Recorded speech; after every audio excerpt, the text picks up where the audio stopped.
dapat i-involve natin yung priorities sa Panginoon.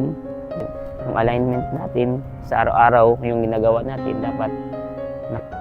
dapat nasa Panginoon dapat. Lahat ng mga ginagawa, dapat sa Panginoon.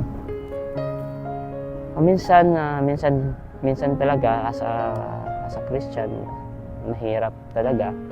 Minsan sa mga yung comfort zone natin, iba-iba sa trabaho natin, sa mga iba-ibang kahit saan tayo ilalagay sa Panginoon, sinusubukan lang tayo talaga kung saan tayo. Kasi minsan talaga marami tayong pagkukulang talaga sa Panginoon. But sa biyaya ng Panginoon, yung kanyang merciful niya, ang Panginoon ay nandyan palagi sa atin.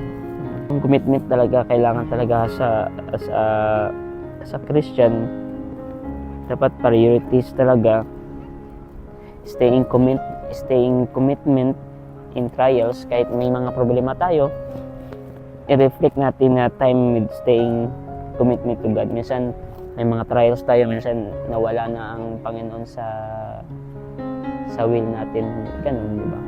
Marami ding Christian na nawala din sa Panginoon dahil sa problema, sa laban lang tayo, wag tayo bibitaw sa Panginoon. Hindi naman tayo perfecto, but ang Panginoon ay perfect sa buhay natin. Doon lang tayo mag-base sa Panginoon. Wag tayo titingin sa ibang tao. Doon tayo sa Panginoon kukuha ng lakas, hindi sa ibang tao. Laban lang tayo, mga amigo.